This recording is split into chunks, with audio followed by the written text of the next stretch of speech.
Hello everyone, I am CA Vikas Bansal. Today I am going to discuss some basic principles, basic convention, basic concept of accounting.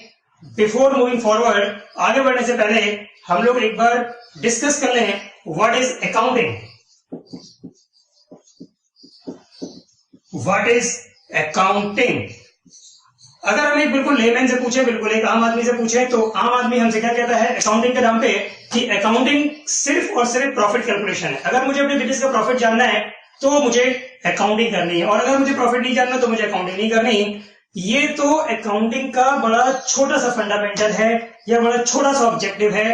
Accounting क्या है? हमारे business का जो भी कुछ data है, जो भी कुछ हमारे बिजनेस का डेटा है, ट्रांजैक्शंस हैं, उनको रिकॉर्ड करना, एक सिस्टमेटिक तरीके से रिकॉर्ड करना।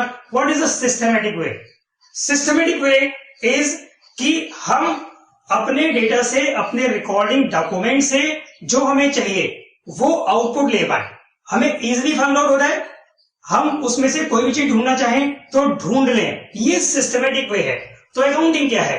अपने बिजनेस ट्रांजैक्शंस को, अपने बिजनेस डेटा को उसको एक सिस्टमेटिक तरीके से रिकॉर्ड करना और उससे एनालिसिस करके अपने डिजायर्ड आउटपुट तक जाना, जो हमें चाहिए, प्रॉफिट या कुछ और, वो सारी चीजें हमें अकाउंटिंग देगी। और ये सारी चीजें अकाउंटिंग का पार्ट है। तो हम सिंप्लीफाइड शब्दों में कह सकते हैं accounting is the systematic recording, classifying, summarising and analysing the data from which, जिससे कि हम लोग अपना डिजायर्ड आउटपुट, हमें जो चाहिए बिजनेस से, अपनी बुक्स ऑफ अकाउंट से, वो हम ले सकें। बिजनेस कॉन्सेप्ट पे चलने से पहले एक बार डिस्कस करते हैं कि प्रोसीजरल एस्पेक्ट क्या है। मतलब हमारा बिजनेस में, हमारे बुक्स ऑफ अकाउंट में चीजों को रिकॉर्ड करने का फ्रॉम इनिशियल स्टार्टिंग से लेके एंड तक हम कैसे जाते हैं, वो हमारा प्रोसेस क्या है, स्टेप बाय स्टेप हम क्या काम करते हैं अपनी अकाउंट्स में। तो बात करते हैं प्रोसेस पे। क्या चीज? प्रोसेस। तो प्रोसेस में अगर पहली बात करें तो आती है रिकॉर्डिंग।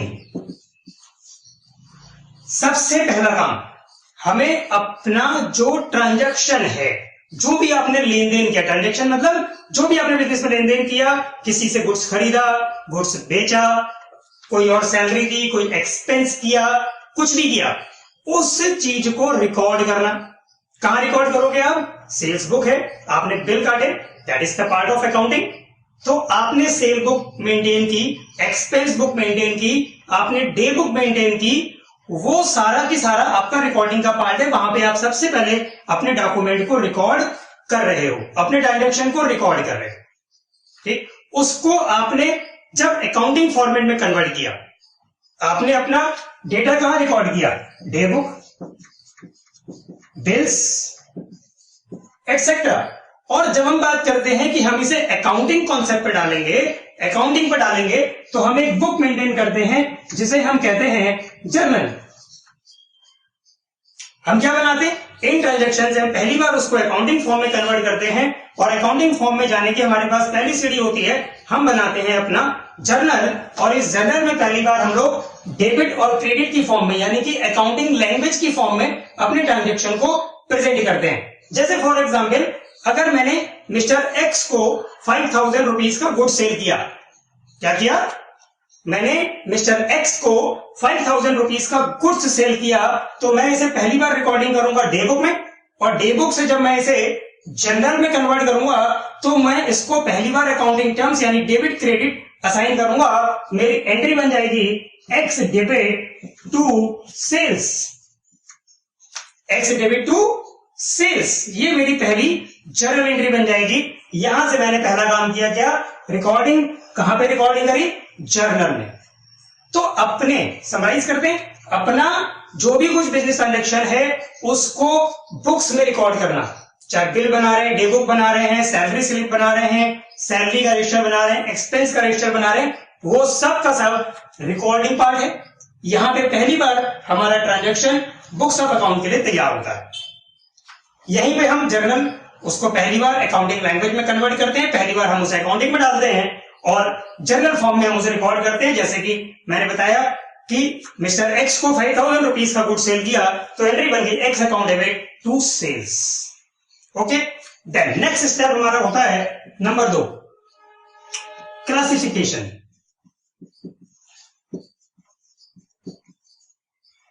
क्लासिफिकेशन अगर हम देखें तो रिकॉर्डिंग स्टेज पे हमने क्या करा, हमने अपना day wise, day to day जो भी ट्रांजेक्शन हो रही हैं वो हमने सारे के सारे रिकॉर्ड करना शुरू कर दी। हमारी डे बुक डेली भरती जा रही है, ढेर सारी इनकम्स हो रही हैं, एक्सपेंस हो रहे हैं और पता नहीं क्या क्या कर रहे हैं, वो हम सारा के सारा डे बुक में रिकॉर्ड कर रहे हैं और उस डे बुक को एक एक ट्रांजेक्शन को हम इस तरीके से रिकॉर्ड कर रहे हैं। तो अब देखो हमारा कितना बल्कि डॉक्यूमेंट बन जाएंगे। जर्नल एंट्री बन रही है, एक जर्नल एंट्री इतनी बड़ी जा रही है, हमारे पास बल्कि डॉक्यूमेंट्स आ जाएंगे और फिर उन सब बल्कि डॉक्यूमेंट से अगर मैं कोई आउटकम लेना चाहूंगा तो मैं तो पन्नी पलटता हुआ रह जाऊंगा और छांटते छांटते परेशान हो जाऊंगा। तो यहां पे हम क्या करते हैं, नेक्स्ट स्टेप, इसकी हेल्प से क्लासिफिकेशन। ठीक, जहां पे हम बात करें तो अकाउंटिंग टर्म्स में हम क्या बनाते हैं, लेजर।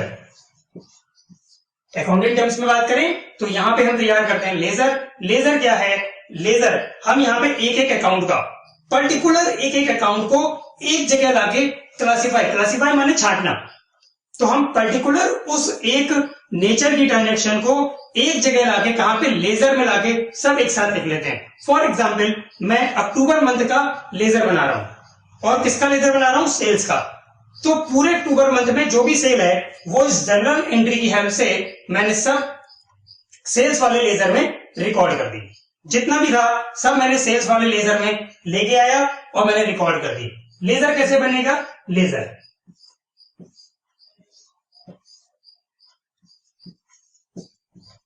सेल्स अकाउंट, सेल्स का लेजर बना रहा हूं, ये बन गया टू सेल बाय एक्स 5000, ये रिकॉर्ड हो गया। तो मेरी सेल रिकॉर्ड हो गई। अब यहां पे क्या हुआ, अगर मुझे सेल देखनी है पूरे महीने की, मैं सीधे सीधे सेल्स वाले लेजर पे गया, उसका टोटल किया, मुझे पता लग गया। मिस्टर एक्स का बैलेंस देखना है, टाइम टू टाइम मैंने कुछ सेल किया, कभी इनसे पेमेंट आ गया, फिर ये माल उधार ले गया, फिर इनसे पेमेंट आ गया, फिर ये मेरे से माल उधार ले गए, बीच बीच में पेमेंट करते रहे, माल भी मेरा जाता रहा, गुड्स मेरा जाता रहा। तो मुझे अगर एक्स का बैलेंस देखना है तो कैसे मिलेगा, मैं सीधे एक्स का लेजर जो है रेफर करूंगा। ठीक, तो लेजर बनाने से क्या हुआ, चीजें क्लासिफाई हो गई। तो फर्स्ट स्टेप हमने चीजें रिकॉर्ड करी और चीजें रिकॉर्ड करने के बाद हमने उसको क्लासिफाई किया, अलग अलग अकाउंट वाइज हमने अलग अलग अकाउंट के लेजर बना दिए और जो भी चीज चाहिए वो हम उसका लेजर देखेंगे और पर्टिकुलर चीज हमें मिल जाएगी। ठीक, थर्ड स्टेप पे चलते हैं। हमारा इस प्रोसेस में थर्ड स्टेप आता है समराइजिंग। हमारा इसमें समराइज, थर्ड स्टेप समराइजिंग।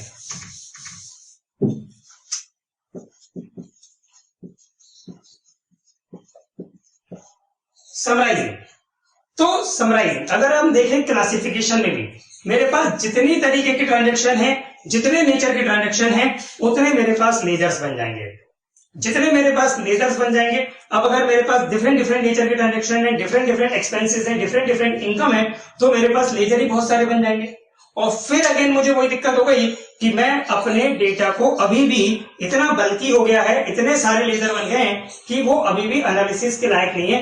मैं वहां से भी अपना डिजायर्ड आउटपुट अभी तक नहीं ले पा रहा हूं। तो हमने क्या करा, समराइजिंग। अभी क्लासिफाई किया था, अलग अलग छांटा था, अब हमने उसे समराइज किया, सबको उठा के एक जगह इकट्ठा करेंगे।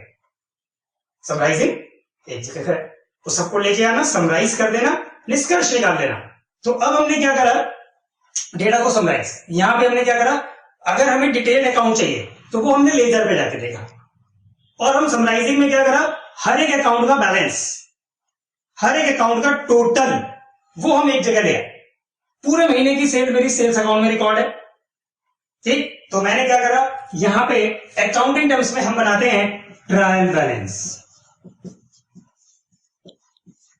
क्या बनाते हैं, ट्रायल बैलेंस। और इस ट्रायल बैलेंस में क्या करते हैं, सारे अकाउंट का जो टोटल है सिर्फ वो मेंशन करते हैं। हमने कहा सेल्स अकाउंट, पूरे महीने में कभी 5000, कभी मिस्टर वाई को, कभी जेड को, कभी किसी को, कभी किसी को, अलग अलग पॉइंट में सेल करी, वो सारी सेल अकाउंट में है। अगर मुझे देखना है कि पूरे महीने में सेल कितनी है तो मैं सीधे सीधे सेल्स अकाउंट, मुझे तो एनालिसिस में यही चाहिए कि महीने में सेल कितनी हुई। डिटेलिंग चाहिए, लेजर पे चले जाओ, बट उसमें से आउटपुट लेने के लिए मुझे समराइज इंफॉर्मेशन चाहिए, तो सेल्स अकाउंट। टोटल आ गया पूरे महीने में 2 लाख रुपए की सेल हुई, तो सीधे सीधे सेल के आगे 2 लाख लिख गया। परचेज कितनी हुई, परचेज अकाउंट का टोटल आ गया।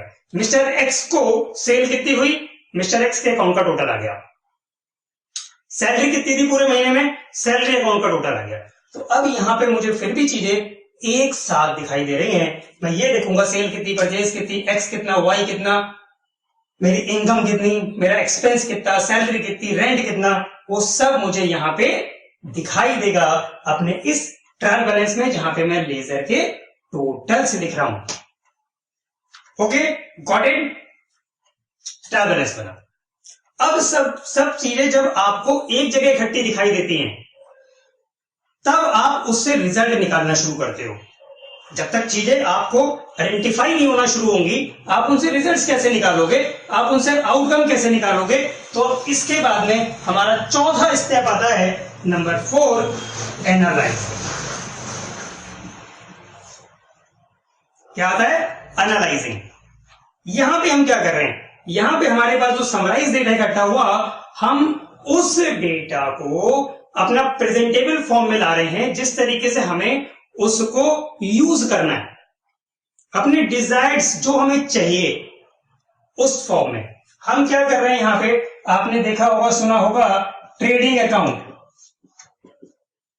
Profit and loss account, balance sheet, cash flow, ये सारी चीजें हमारी क्या है, ये सब एनालिसिस के लिए बना रहे हैं। प्रॉफिट कितना है, पिंडल अकाउंट बना लिया, ग्रॉस प्रॉफिट कितना है, ट्रेडिंग अकाउंट बना लिया, अलग अलग एसेट का, अलग अलग लायबिलिटी का बैलेंस चाहिए, बैलेंस शीट रेफर करो, कैश का मूवमेंट देखना है, कैश फ्लो रेफर करो। तो एनालिसिस कर रहे हैं, ठीक, डेटा को, अपने ट्रांजैक्शन को, अपने जो बिजनेस एंट्रीज हो रही हैं वहां से डिजायर्ड आउटपुट निकालना, दैट इज एनालाइजिंग। ये काम करने के बाद में एनालिसिस, कैसा, क्रिटिकल एनालिसिस करिए। ठीक, क्रिटिकल एनालिसिस क्या है, जब आपका ये प्रेजेंटेबल फॉर्म में आ जाएगा, समराइज कर लिया, उससे आपने ये बनाया, trading P and L, balance sheet, cash flow वगैरह, यहां से आपको आउटकम मिलना शुरू होगा। ठीक, अब आप उसका जो है एनालिसिस पार्ट पे आप क्या कर सकते हो, आप उसे कंपैरिजन फॉर्म में जा सकते हो।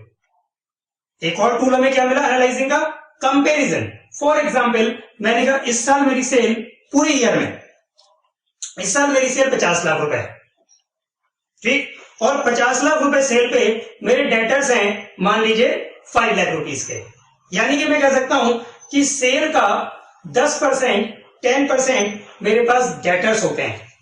अब इस साल की स्थिति क्या है, ये डेटा लास्ट ईयर का था, इस साल की स्थिति क्या है, मेरी सेल है 1 करोड़ रुपए और मेरे डेटर हो गए 20 लाख के।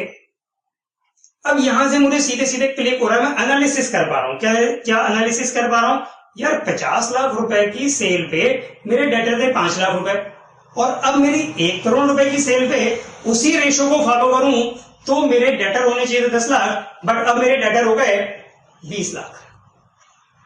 अब मेरे डेटर हो गए 20 लाख। सीधा सा इंडिकेशन है, कोई सेल गलत रिकॉर्ड हो सकती है, कोई डेटर का पेमेंट छूट सकता है, या अगर कुछ भी मिस्टेक नहीं है तो ये मुझे एनालिसिस हो गई, यार मेरी मार्केट में उधारी बढ़ रही है, मेरे पास पेमेंट रियलाइजेशन नहीं आ रहा।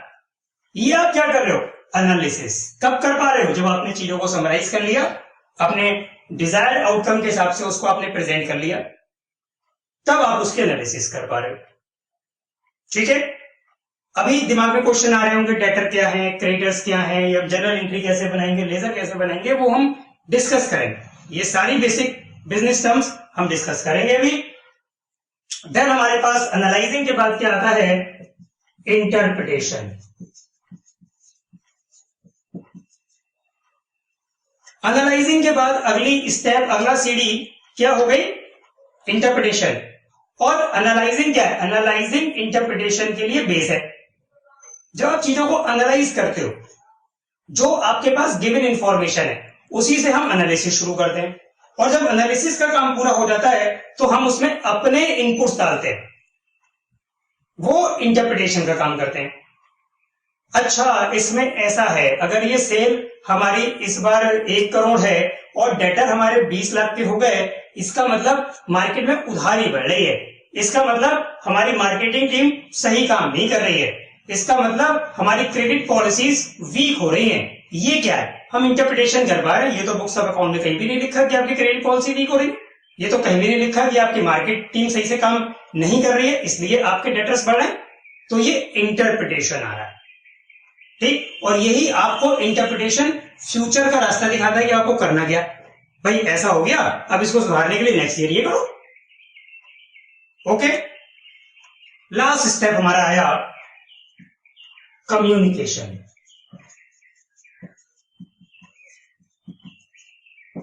क्या आया, कम्युनिकेशन। भाई ये सारी चीज कर ली, आउटकम आ गया, डिजायर्ड आउटकम आ गया, एनालिसिस हो गई, इंटरप्रिटेशन हो गई, रिजल्ट आपके हाथ में। फॉर एग्जाम्पल हमने ट्रेडिंग बनाया, P&L बनाया, बैलेंस शीट बनाई, किसके लिए बनाया, यूजर्स के लिए। तो भैया यूजर्स को कम्युनिकेट तो कर लो, है ना। ऐसा थोड़ी ना बनाया अपने पास रख लिया, अगर हमें भी देखना है या हमारे पार्टनर्स को देखना है तो कम्युनिकेट करेंगे ना। वर्कर्स को देखना है, गवर्नमेंट के जो हमारी गवर्नमेंट की रेगुलेटरी अथॉरिटीज हैं उनको देखना है, इनकम टैक्स वाले हो गए, सेल टैक्स वाले हो गए, जीएसटी वाले हो गए, इन सबको देखना है ना। तो जो भी जिसको भी चाहिए उसे कम्युनिकेट करेंगे, अपने शेयर होल्डर्स को बताना है, अपने पार्टनर्स को बताना है, इन सबको कम्युनिकेट करेंगे। वो कब कर पाएंगे, हमने जब डेटा इस सिस्टमेटिक तरीके से आया, एनालाइज कर लिया, इंटरप्रिटेशन कर लिया, पूरा फाइनल आउटकम हम एक रिपोर्ट तैयार करेंगे और यूजर्स को कम्युनिकेट कर देंगे। ठीक है, ये था हमारा अकाउंटिंग का पूरा process. Accounting, that process, recording, classification, summarising, analysing, interpretation and communication. और ये पूरा प्रोसेस फॉलो करके हमारे बुक्स ऑफ अकाउंट तैयार होते हैं। ठीक है, ओके।